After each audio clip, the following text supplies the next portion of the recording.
Well, yeah, that is the subject matter for discussion this morning on Sunrise Daily. And joining us to shed some light and not heat on this subject matter, we've got Brigadier General Usman, who is a former Director, Army Public Relations, joins us from our studios in Abuja. And then we also do have here Ehi Esomeme, who is a Financial Crimes Compliance Consultant. Thank you for coming on this morning. All right, let me start from Kano. General, you've been in the theatre of war. You understand all of these narratives and how it plays out, having been there. So, listening to... Oh, pardon me. Is it clear now? Can you hear me clearly? Yeah, I can hear you now. Okay, nice. So I hope you caught a lot of that report, if not all of it. So having listened to that, particularly the comments coming through from the governor of Borno State, his recent comments about what we need to do, ISWAP and hiring mercenaries, what are your immediate thoughts on the matter?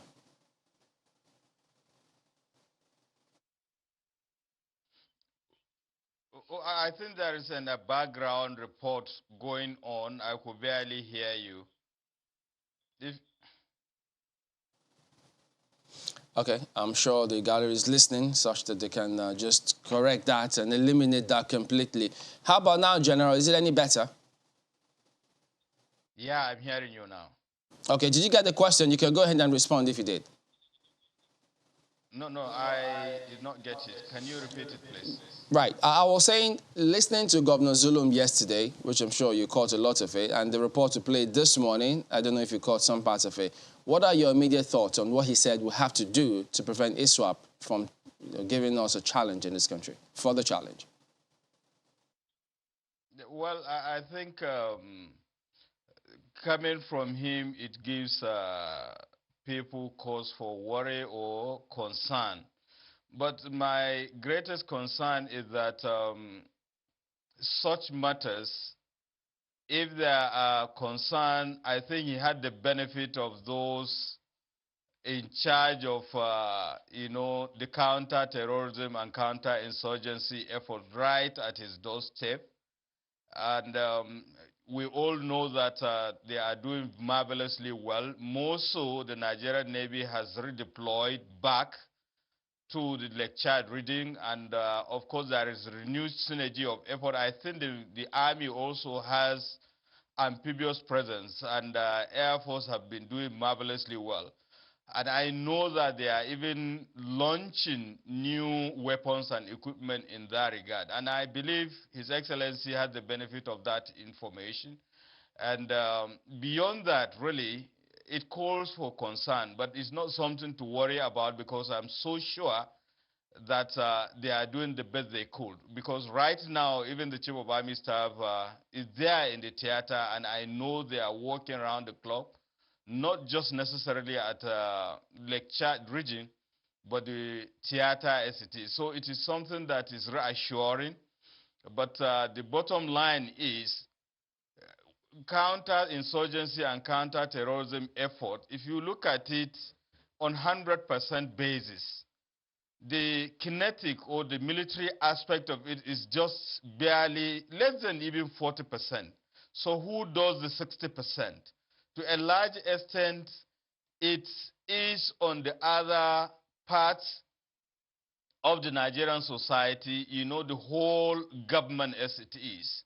Now, why do we have the prevalence of these terrorists since over time? There are issues that have to do with, local support. There are issues that have to do with good governance. There are issues that have to do with, international relations. Yes, I agree we have the multinational joint task force, but we have to go beyond the Lake Chad region, multilateral agreements and all the rest, to engage our neighbors so that they too should mitigate the migration. Because the complaint is that because of the ECOWAS protocol, there is freedom of movement, and a lot of these guys take and do advantage of it. And more so, what they are seeing is the renewed change of tactics by the Boko Haram terrorists, because they know that the Nigerian military is a professional one and respect human rights. Now they use child soldiers, to perpetrate some of, the criminal activities. And they know that a child, even though bearing arms, the average soldier cannot engage the person. So these are some of the issues that we need to address. And there should be continuous constructive engagement of the host community, not necessarily by the military itself, but those people in authority. Because part of the issues or the center of gravity has to do with, the way these people are getting information and the way they are getting support from the society. And what is it that makes them so attractive to these people? I think it has to do with something that they have to offer that the government does not offer to those people. So, Remember General, the high level of ignorance. Yeah. Just before you proceed a little further, let me just pick up on some of the points you made earlier when you say that the governor he's got the benefits of those information. So what then is the missing link? Why is he still saying that from the way things are going? He clearly says, look, he's insisted on us hiring mercenaries because he thinks we're not gaining as much ground or leverage as we ought to. You're talking about hiring mercenaries as well. We might as well hire mercenaries to govern us anyway. Because the truth is that these terrorists and criminal elements, they are not better equipped than the Nigerian military. And in fact, that is why I kept on saying that sometimes we don't even have a discerning mind, in the sense that bulk of the recoveries of weapons and equipment from the terrorists were those that were carted from the Nigerian troops. Now, what we are supposed to address is the issue of the psychological well-being of the troops so that they can be able to withstand the propaganda of these terrorist elements. And I can give you an example. Between 2014 and 2015, for instance, let's say mid-2015, when there was a change of leadership of the Nigerian military leadership, anyway. Now, before then, we have had instances troops were running away from the Boko Haram terrorists. But within a short period of time, they were turned from running troops to a kind of formidable fighting machine. And I know within that period, it is not a special recruitment, it is not special equipment. So this demoralizing, distractions should be stopped. People should give the military, the security forces, greater sense of belonging and all the necessary support so that they will be in the right psychological frame of mind to discharge their duties. I'm not saying that there are problems. If there are problems, we should deal with them. But I cannot imagine somewhere when these guys have had the effrontery to, covet some part of our territory to the extent of setting a caliphate. Now the military have risen to the occasion, they have dismantled that, and thankfully the governor has just said there is no local government that is under, Boko Haram or ISWAP terrorists. Now who did that? It is the Nigerian military. There was no mercenary. So why don't you continuously build on the gains, rather than denigrating the efforts of the Nigerian military? It is one thing for you to be in their midst and commend them and come to Abuja and say a different thing. We should be on the same page. If there is anything, we should always be talking to each other, on the same platform so that people, if they are doing wrong, they should be made to understand they are doing wrong and they should be able to, correct it. This is how it is supposed to be. But I stand to be corrected. I don't think the issue of hiring mercenary is the financial to security challenges in this country. We have all it takes to do that. All we need is more number. All we need is more number and more equipment and weaponry. And these guys are doing marvelously well. We have seen the renewed, synergy among the armed forces and the security forces. I think we should continue to encourage them and build on that so that we can see the end of it. And by the way, I think we should commend Nigerian troops for the marvelous job they are doing. If you look at what happened to Colombia and other countries, they battled insurgency for over 5 decades. But within less than 2 decades, we are able to achieve such progress. And that is why now there is even semblance of good governance. It wouldn't have been possible if such efforts were not made by the Nigerian troops. So I think we should be able to commend them, not only commend them, to continuously be encouraging them so that they can be able to discharge their duties for the benefit of the Nigerian society. So the issue of mercenary is demoralizing. Such talks, honestly, people are dying, on daily basis. They are maimed, and you are telling them that their effort is not good enough, that you want a foreigner to come. I think we should be able to reconsider the position of the military. We should not be politicizing these security challenges. We have all it takes. These guys are Nigerians from various parts of the countries. They are sacrificing, laying their lives for the benefit of the society, and somebody will just get up and say that they are not good enough, that you should get away, let's bring foreigners. Foreigners will not hold ground. We have tried it before. They will only shoot on the air. They will not hold ground. More so, the Air Force has just launched fighter jets again. So I think these are things that we should take into consideration.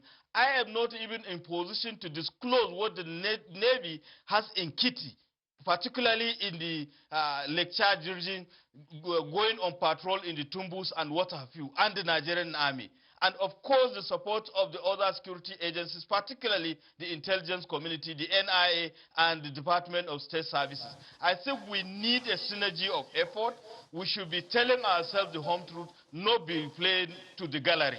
So, General, shed some light on this, because, if he's the chief security officer of the state, it's assumed that he will be interested in peace and ensuring that things go well. And if he says, look, certain things are not working, mercenaries should come in, you say we need more numbers. So it appears as though it's communication on his part. And then, why would you say that he's politicizing this?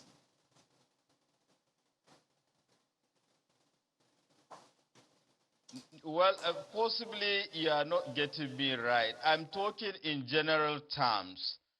What I'm trying to say here is that we have various fora of communicating concerns. You understand, because the general perception is that this is somebody who is sacrificing. He is doing the best he could, and you are telling him his best is not good enough, when in real sense of the word, he is operating under certain circumstances that ought to have been better. Take, for instance, the equipment holding, the numbers that we are having, and the support element. Take, for instance, again, the issue of the war economy. Now, there are still some elements within the society. They are still sympathetic to these terrorists, supplying them with logistics. Take, for instance, again, when you talk about petrol, a 25-liter petrol, depending on the location, costs as much as 100,000, that is being paid by ISWAP and Boko Haram terrorists. Now, when you look at it, some people will still be looking at it as a business to them. They are oblivious of the atrocities these guys are committing and the implications of what they are doing. To what extent are we trying to, stop those people from sympathizing with them and supporting them? Then it is not just that. There are issues associated with people that are even helping them. We have had,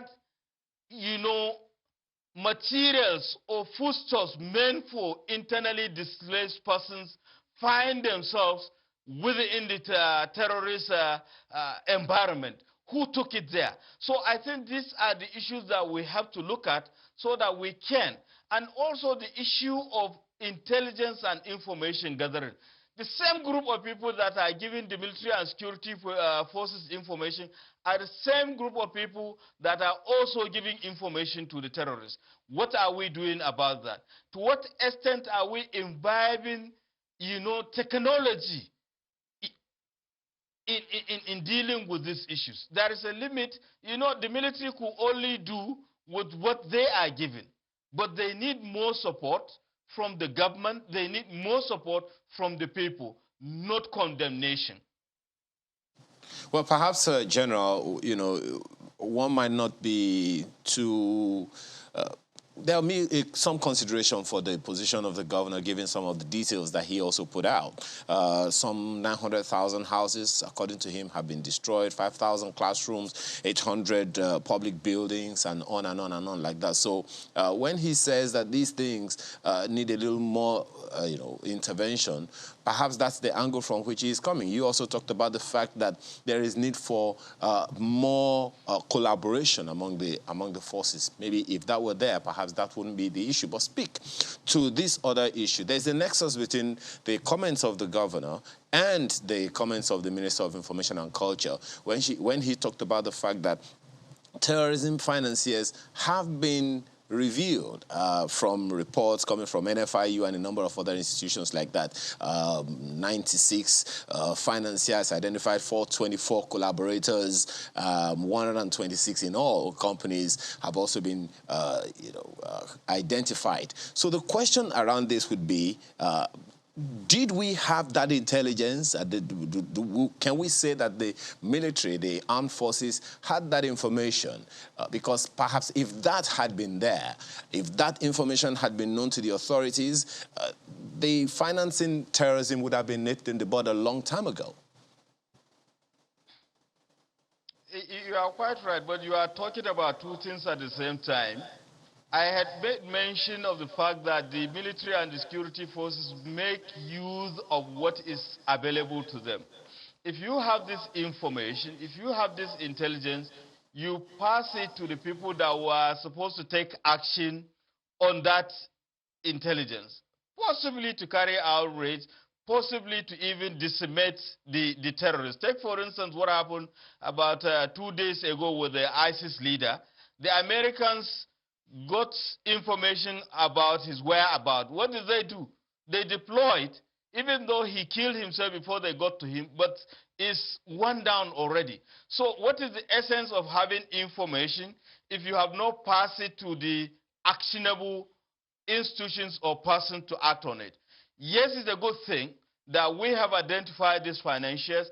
We have enabling laws. What are you waiting for? Take them out of the scene, using the constitutional steps that are readily available. We have court of laws, so they are supposed to be arraigned. I mean, unless, of course, you are telling me that you have not concluded the investigation. And with this kind of thing, it will go a long way to reduce the menace of, terrorism in this country. Because the military or the security forces are only groping in the dark because the information is not being passed and is not being acted upon. You know that somebody is financing terrorism. What are you waiting for? You are supposed to prosecute the person, and you are supposed to stop his activities. So I think beyond the mention, I think we are interested in seeing the steps being taken by the government to deal with these people. Remember, again, there are 2 or more outstanding issues. Just recently, we have had the unprecedented net number of Boko Haram terrorists and their families, surrendering. What are we doing about them? Some of them are kingpins. They have carried out raids, killed, maimed, raped, destroyed so many properties, and killed so many, innocent souls. What are you doing about them? They are still being fed, they are being processed. I think the criminal justice system should be rolled out so that there should be justice, not only to the victims, but to also the terrorists. Then you have the other people that are in detention. Initially, there was massive trial, the Giwa project. What are we hearing about it? So these are the issues. To what extent, again, are we improving on our governance system. The level of illiteracy is unprecedented. And there are some societies in the hinterland that they are yet to receive the dividends of democracy. So that if they are given sense of belonging, they will, have kind of affinity to the Nigerian state. So if a terrorist come up with any offer, they will rather be on the side of the truth, be on the side of humanity, than, be on the side of the terrorists. So these are issues that we are supposed to be talking about. At the same time, talking about the improved strategy and synergy of effort by the military. Yes, they are supposed to be more proactive also, because the society is depending on them, to ensure that on daily basis we record more progress in the counter-terrorism and counter-insurgency efforts. All right, General, let's bring in, speaking about those financial areas, what the government say they've seen. We've got here, Usman here, financial crimes compliance consultant. Well, about that story where government says, look, certain people have been discovered. He says, what are we waiting for? Go ahead and do what you have to do. But is it that straightforward, handling this kind of things with the financial sector? Yeah, definitely. It's not. It might not be that straightforward, but it depends on the depth of the investigation going on, because we don't know whether there was a rush when the minister came out to publicize what had gone on. Because if you look at Gaiba's report, Mutual Evaluation Report of Nigeria, that was released last year, you see that there was limited prosecution. So when the number was quite high, to say that, okay, we have that large number of people, 90-something people, and associates of 400 and something, the first question I asked myself was that, okay, what about the level of, in terms of who has been prosecuted already? What are we waiting for? Because the way it starts from the financial institutions, it starts with, if they got the report, they could have actually got the report from financial institutions or from the Nigerian Customs Service. So from the financial institutions, it will have come in terms of suspicious activity reports, suspicious transaction reports, currency transaction reports. So if the report was that detailed and the Nigerian Financial Intelligence Unit, was able to utilize it, analyze the report, disseminated it to DSS, to the FCC, and all that, there shouldn't have been any much delay to be able to go ahead and prosecute. So, but the problem now is that if they're coming out right now to be able to publicize it, and not much has been done, because I'm seeing it as a way of probably trying to put it out to the Gaiba, that, okay, we are actually making progress. But what I'm seeing now is that we're not seeing immense progress. If the intelligence report is actually that comprehensive as it should be, because when you file a suspicious activity report, it's actually supposed to be comprehensive. The units over there would actually try to look at all those particular aspects. You know what they say, follow the money, exactly, and you'll address some of the challenges. Exactly. We've been at this work for a very long time. Yeah. So how would you then assess, because something, our compliance in that financial sector seems weak, and that's why this seems to fester. Will that be the case? Yeah, definitely. In the way of following the money, it requires definite internal controls for financial institutions to put in internal controls, to be able to have like automated systems in place, as opposed to manual systems in place, have a strong understanding of the terrorist financing risk involved, which is actually missing in terms of what we actually see. So what we need basically is a situation where there must be, like, for example, if you are filing a suspicious activity report, the quality of it has to be enhanced so that it actually helps the institutions. My apologies, Mr. Sonora. Yeah. I haven't heard the answer to the question. All right. Let me ask that question again. Right. So we've been talking about illicit financial flows for a long time. The president, part of the first things he said was that we are losing like hundreds of millions of dollars to illicit financial flows. Right. How that money is flowing, I'm pretty sure it's not crypto, right? It's something that that's why it's denominated in dollars. Yeah. So how easy or not is it to track these financial flows through the financial institutions or wherever? Yeah, it's definitely quite easy to track all these institutions. Would you say then, if it is that easy, would you say then that there's some complicity somewhere? Yeah, obviously. The EFCC have come out many times, even under the leadership of Ibrahim Magu, many times that there has been some form of conspiracy between employees that are actually in the bank together with fraudsters to be able to launder funds. Because when I say that it's easy, what I mean is that on paper, it actually looks easy. When you have the issue of measures like customer due diligence measures, enhanced due diligence measures, and what you're supposed to file and all that, it's supposed to be quite easy. But when you have the issue of complicity going on, when there's conspiracy going on within the background of weeding out employee fraud and corruption, that's where the problem is. So they've tried to actually put in a lot of measures in place to be able to fizzle out all these particular issues there. So in terms of illicit financial flows, that's why you see the issues of Pandora Papers going out, Panama Papers going out. The first question we ask ourselves, how are these funds actually leaving the country?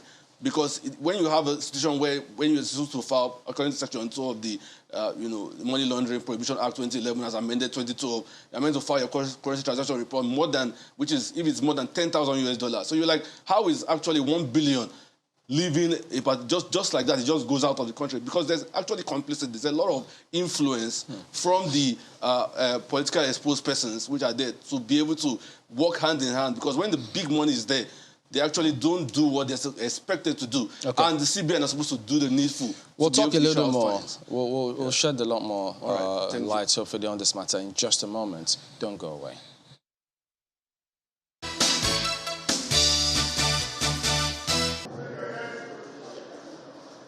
It is the first meeting the Minister of Information and Culture, Alhaji Lai Mohammed, is having with the media in 2022. And the focus is on the Buhari administration's war on corruption. I said the fight against corruption. This briefing is holding about a week after the Transparency International released its latest Corruption Perception Index, where Nigeria dropped 5 places to 154 out of 180 countries. However, Alhaji Mohammed is quick to state that the briefing is not in a response to that report. I'm not really impressed or moved by what TI says. I am more concerned about what we are doing. The minister links corruption with the war on terror, stating that a progress report from the Nigerian Financial Intelligence Unit reveals 96 financiers of terrorism in Nigeria. 96 financiers of terrorism in Nigeria. 424 associate supporters of the financiers. The involvement of about 123 companies and 33 bureau de change. The analysis has resulted in the arrest of 45 suspects who will soon face prosecution and seizure of assets. The minister accuses naysayers of continuing to dismiss the Buhari administration's anti-corruption efforts. He reels out the achievements of the various agencies fighting corruption in the country in both the public and private sector. In 2021 alone, the EFCC secured a total of 2,220 convictions. The TSA system has now been implemented in more than 90% of all federal MDs. The executive order in 2020 that gave financial autonomy to local governments, to state legislatures, to the judiciary. It's one of the most effective ways of fighting corruption. The Minister of Information and Culture is stating categorically that today's briefing has nothing to do with the Transparency International report. However, this particular report by Transparency International identifies particular areas where corruption is rife, especially in the public service, where public servants have been accused of taking kickbacks for doing their job. While the Minister of Information and Culture believes that it is possible for us to check these particular excesses if everybody puts their hands on deck and follows the Buhari administration in its fight against corruption. Kayla Megwa, Channels Television News. Welcome back to Sunrise Daily. Well, we're still with Brigadier General Sani Usman, who is a former Director, Army Public Relations, as well as Ehi Asomeme, who is a Financial Crimes Compliance Consultant. Well, let's head to Abuja. Makwe has got some questions for our guest. Makwe? Thank you, Chamberlain. Indeed, I have some questions for General. Listening to you, one cannot help but, feel that you feel very put down by the comments of the governor of Borno State. But in fairness to him, he hasn't said anything that puts down the Nigerian military. It will seem that he's only asking for help regarding the threat which he sees that ISWAP could be if not handled as seriously as we need to handle it. If you look at it from that prism, would you say that he was asking for too much? No, actually, when you look at what he said, actually, it's a statement of fact. If you don't handle issues accordingly, they will get out of hand. But the truth is that given the situation we have, there is a kind of misunderstanding because people were thinking that it looks like as if, you know, we are not doing enough, particularly the security forces. But the truth again is that they are doing the best they could, but they need more support, more encouragement to deal with this issue. And there are other elements of the Nigerian society that they ought to do better than they are doing so that we have the desired end state that he was talking about. Now, who are those elements of the society? I made reference to the fact that if you are putting counter-insurgency, counter-terrorism efforts on percentage, let's say 100%, the military effort is less than 40%. So who does the 60%? And what are those things that need to be done that would compose the 60%? So it is not just the military or the security forces, but other segments of the Nigerian society have a role to play, particularly the government. And when I mean government, in this instance, the three tiers of the government, the federal, the state, and the local government. We know that bulk of the local governments are not working. What makes them not to work? We have to make them to work so that they can be able to address some of the issues associated with, infrastructural development and issues associated with people in the rural areas and what have you. Then what is the role of the state governments?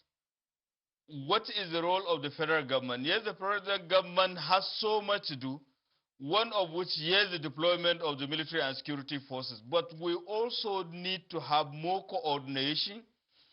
We need more galvanization of the people so that they will understand that, look, this fight against terrorism and insurgency is a collective responsibility.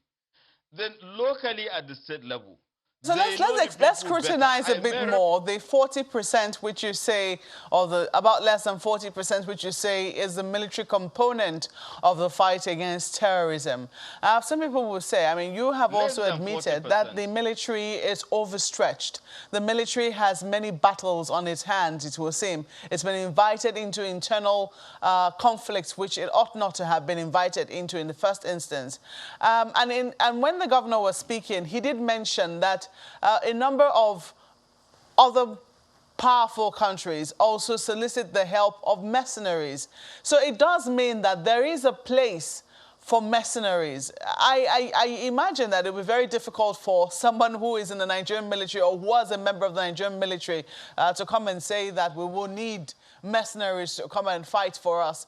But from what you know and how our battles are currently evolving, if you look at insecurity threats around the world, what is the place of mercenaries in fighting terrorism or fighting any battle on behalf of a country?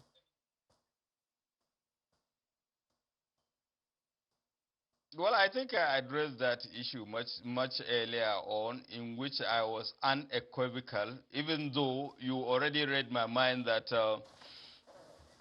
a typical person who had been in the Nigerian military or even a serving one wouldn't have buy the idea of bringing in machineries in the Nigerian context. And I gave my reasons. First and foremost, let's even look at it, what happened recently. There was coalition of the world powers in Afghanistan. At the end of the day, what do we have? And even during the Civil War, We have had the Biafran side having mercenaries. What happened? At the end of the day, the Nigerian federal forces triumph.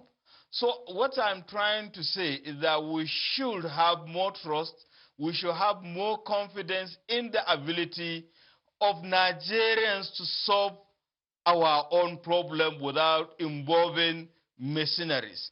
The military and security forces have proven beyond all reasonable doubt of their sincerity of purpose and capacity to deal with this issue, given, the right caliber of equipment, weapons, and the number. What I'm trying to say is that we have been doing marvelously well in terms of the fight against terrorism and insurgency. I think we should continuously be improving on it. We should not go back to those days, because if you look at it, take for instance in Abuja, there is no symbol of democracy that has not been desecrated and desecrated. The UN building was bombed, military cantonment was bombed, police headquarters was bombed, and public facilities. Look at the Yanya and the Madala bombings. You could not even think of going out. I'm not even talking about EPA plazas and what have you. You cannot think of going out to buy even recharge card without thinking whether, where the terrorists will attack. But today that fear has been eliminated, not just in Abuja, but North Central and Northeast itself. If you talk about Maiduguri, hardly a day will pass or a week will pass without, attack on Monday market and what have you. That will result to so many casualties. Is it the same today? So, the terrorists have been tremendously degraded to the extent that we have a massive number surrendering because of the onslaught on them by the military. So why don't we continuously be building on this kind of thing than talking retrogressively when they have proven that they have the capacity to deliver? Now, what are we going to do? Now, there are things that let me come in there, because you talked about capacity, and I think that's part of what the National Security Advisor, when he spoke on this issue, spoke to. He said that the capacity has been underutilized, and that's one of the reasons why he thinks that it would not be right to bring in mercenaries at this point.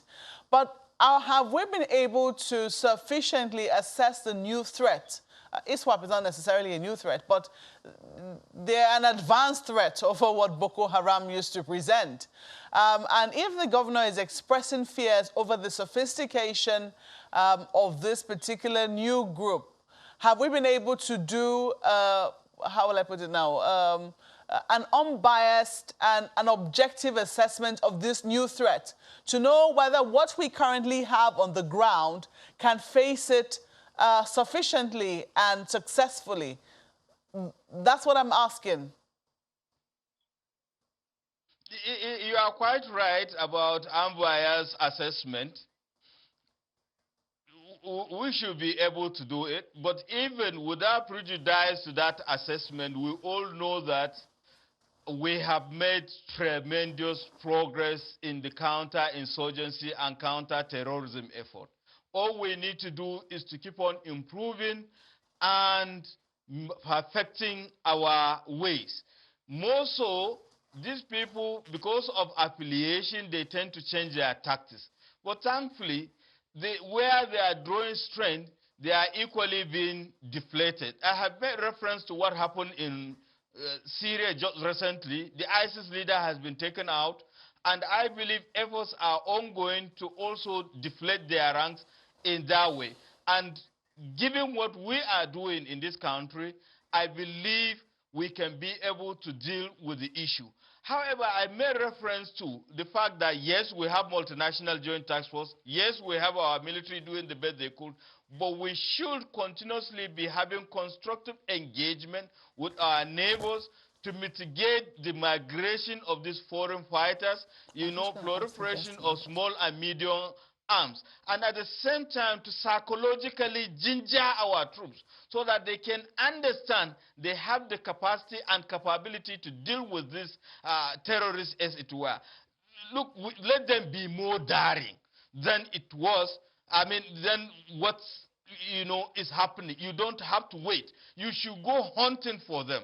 They should be yearning for the blood of these criminal elements. That is how to go about it.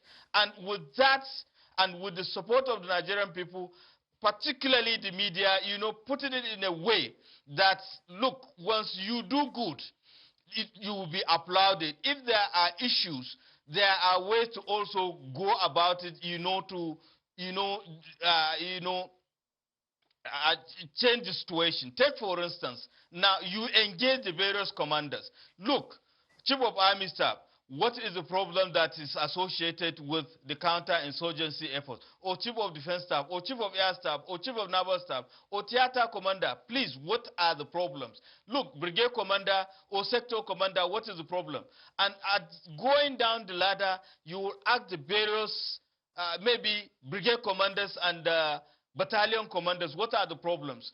And going back to company commanders, going down to platoon commanders, possibly there are issues associated with it. It is not just that you will sit down, you give them equipment, you just have to monitor and give them, timelines to achieve certain things. How many patrols have you gone to? Okay, let me ask. In a week, and what are the achievements? Let me ask Mr. Esio Mene about the issue of financial crimes. I know he's mentioned the issue of will on the part of the authorities, that when we now have the big sums, somehow it looks like it misses the eagle eye of regulatory authorities. How do you think that we really can find a way around it, looking at the big problems which we currently have on our hands with regards to security? Yeah, thank you. The way around it is for much pressure to be applied to the financial intermediaries there, which are there, like all the financial institutions are there. There must be pressure on the management team, the board of directors, whoever is there, because there's what they call the issue of culture of compliance. In the absence of culture of compliance, no matter the laws, no matter how strong the laws are, there's nothing much impact to be made. So in terms of culture of compliance, you have to look at the fact that, because most of the time when you look at case studies, from my experience, you see that there are very limited number of people that are there, that are supposed to be there in terms of ensuring that compliance takes place. So we have to ensure about that. The CBN does have its own regulations, guidelines. It's even issued out administrative fines. But if you look at it, not much has been done. You don't hear about a situation where, okay, this person has been fined this particular large sum of money. So there must be a lot of focus on those particular, especially when it comes to designated non-financial institutions too. When you look at the idea, not just going into, because you cannot separate and just leave the banks like that. You also have to look at the people, all those real estate agents, for example. Unfortunately, lawyers are not part of the system right now because of the case before the court. My apologies. You talk a little more of that, but you said, talking about let's stick with the financial institutions exactly. that we're talking about here now. So is that to say that and notice in the banking halls is just cosmetic? You had the notice that when you get above a particular threshold, you are reported to the EFCC and all those. Does that mean it's cosmetic? Nothing. It's just all words and no bites. Not actually, because we have to look at it from different degrees like that. The challenges is what we are looking at here. Definitely, if you look at the records, even from the NFIU, you see that there's a lot of reports being made, especially for currency transaction reports. But the fact is that there's actually employee fraud going on. They have all the. If that is, I'm really sorry. Yes, okay. If that is going on, and just as you said, it is within the organization. Exactly. It's not something that is without. Yeah. So is it so difficult to track these people and bring them to book? Thank you very much. This shouldn't be an issue, because I see so much complaints. It's almost as if there's not much they can do. They make so much noise about it. They've let it out come out all the time. The EFCC have said it. All from all the management in terms of the EFCC, all the chairmen we've seen, they've all come out and said that this is a problem. There's an issue. There are auditors also in all these financial institutions which should be checking what is actually going on. But definitely, the biggest problem is that when you have conspiracy within the organization itself, from the staff, the ground staff, up to the top, then there's a big issue. So they must be focused, because we see this lack of will there. Lack of issue of being able to do what lack of will on whose part? Lack of will in terms of even the government also themselves, the financial intelligence units also themselves, the Central Bank of Nigeria. Because when you look at the United States, for example, you look at the fact that they try to go at these individuals. You see fines issued out on compliance officers especially, because you have to go at, once there's something wrong, especially when you see an issue in court, you hardly see anybody mentioning the compliance officer who was actually involved in this. The moment you don't go at them, then there's going to be a problem there. The board of directors, and when at what point do you leave the veil? At what point do you leave the veil to identify the culprits? You know, that's where the major issue is. There's a lot that needs to be done about some of these things that you've highlighted. There's a bill on the House of Reps now. They're trying to see what they can do to make it a lot more punitive.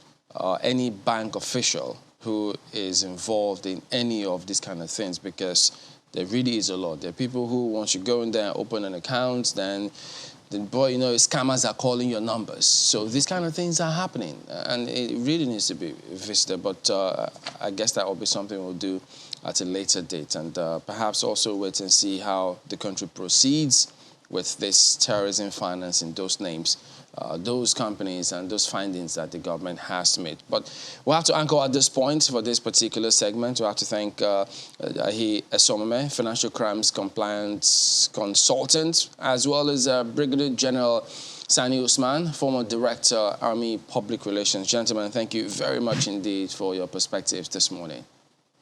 All right, thank you very much.